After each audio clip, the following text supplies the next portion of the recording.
সবাইকে স্বাগতম। গত পর্বে আমরা আলোচনা করেছিলাম যে গরমে কোন কোন খাবারগুলো আমরা এড়িয়ে চলবো বা এই সময় কোন কোন খাবারগুলো খেলে আমাদের স্বস্তি মিলবে।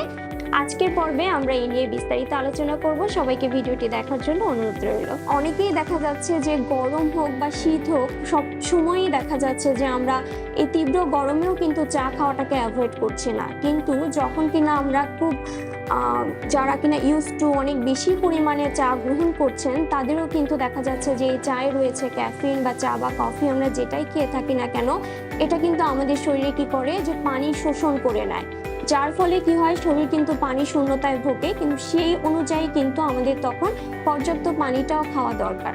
তাই আমরা চেষ্টা করব যে এই গরমের, তীব্র গরমের এই সময়টাতে খুব চা খাওয়ার পরিমাণটাকে কমিয়ে নিয়ে এসে দেখা যায় যে দৈনিক যদি 1 থেকে 2 বার গ্রহণ করি, আর সেটা চেষ্টা করব। একটু যদি মিলিয়ে দেখেন, যখন শীতকাল ছিল তখন যখন আমরা চা খেতাম কি হতো, আমার শরীরটা কিন্তু গরম হয়ে যেত, যার ফলে কি হতো আমার শরীরটা কিন্তু ওই সময়টাতে খুব ভালো লাগতো।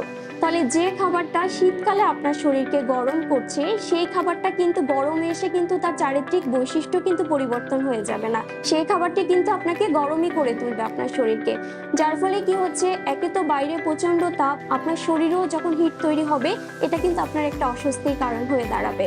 তো সেই জায়গাতে আমরা চেষ্টা করব যে চা খাওয়ার পরিমাণটাকে কমিয়ে দৈনিক যারা কিনা একদম বাদ দিতে পারছেন তারা আপাতত এটাকে অ্যাভয়েড করেই যান, কিন্তু যারা বাদ দিতে পারছেন না তারা চা খাওয়ার পরিমাণটাকে কমানোর চেষ্টা করবেন। মশলাযুক্ত খাবার বা বেশি তেলে রান্না করা খাবারগুলো, যেরকম আমরা যদি একটু চিন্তা করি যে রিচ ফুড বলতে আমরা যে খাবারগুলোকে বুঝি, বিরিয়ানি, তেহেরি বা পোলাও, এই ধরনের যে খাবারগুলো, বা হচ্ছে ঘি বা মাখন দিয়ে তৈরি বা চিজ দিয়ে যেরকম পিৎজা, বার্গার, এই যে খাবারগুলো রয়েছে, এগুলো কিন্তু আমাদের এখন একটা অভ্যাসে পরিণত হয়ে গেছে।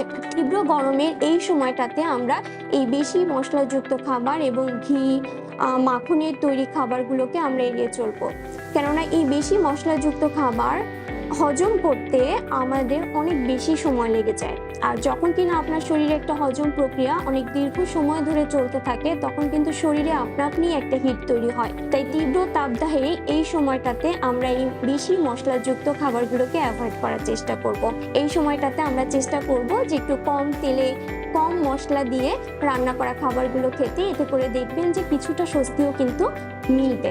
গরমের এই সময়টাতে আমাদের যে সবজিগুলো বাজারে এই মুহূর্তে আমরা পাচ্ছি, যেরকম সিসিঙ্গা, ধুন্দল, পটল, চাল কুমড়ো, লাউ, তারপরে লাউ শাক, ডাঁটা শাক, সজনে ডাঁটা, তো এই যে সবজিগুলো বাজারে রয়েছে, এই সবজিগুলো আমরা আমাদের খাদ্য তালিকায় রাখার চেষ্টা করব। কেননা এই প্রত্যেকটা সবজি কিন্তু পানিবাহিত সবজি এবং এই সবজিগুলো কিন্তু আমাদেরকে স্বস্তি দিতে সহায়তা করবে। এবং বাজারে যে ফলগুলো এই মুহূর্তে পাওয়া যাচ্ছে, যেরকম তরমুজ, বাঙ্গি, বেল, আনারস, এই ফলগুলো কিন্তু দেখা যাচ্ছে যে প্রত্যেকটা ফলই কিন্তু আমরা আমাদের খাদ্য তালিকায় রেখে খাওয়ার চেষ্টা করব। এবং দেখা যায় যে এই ফলগুলো যখন আমরা গ্রহণ করছি, এই ফলগুলো কিন্তু প্রত্যেকটা ফলই পানিবাহিত ফল। এবং তরমুজের কথা যদি বিশেষ করে বলি, তরমুজের কিন্তু ফলের প্রায় 70% হচ্ছে পানি। তো সেক্ষেত্রে আমরা এখন বাজারে যে ফলগুলো পাওয়া যাচ্ছে এই মৌসুমি ফলগুলোকে গ্রহণ করার চেষ্টা করব। আমরা দেখা যাচ্ছে যে তেলে ভাজা যে খাবারগুলো পাওয়া যাচ্ছে বা যেগুলো খাওয়ার আমাদের অভ্যাস রয়েছে, সিঙ্গারা, সামোসা, পুরি, পেঁয়াজু, এই ধরনের খাবারগুলোকে আমরা অ্যাভয়েড করে আমরা চেষ্টা করব যে একদম বাসায় তৈরি ঘরোয়াভাবে এবং যে ন্যাচারাল যে ফুডগুলো রয়েছে, এই ধরনের ফ্রুটস অ্যান্ড ফুডগুলো আমরা গ্রহণ করার চেষ্টা করব। তবেই কিন্তু দেখা যাবে যে আমরা সুস্থ থাকতে পারবো। আমি খুলনা ইসলামী হসপিটাল অ্যান্ড ডায়াগনস্টিক লিমিটেডে প্রতিদিন বিকাল 4টা থেকে 6টা পর্যন্ত এখানে আছি।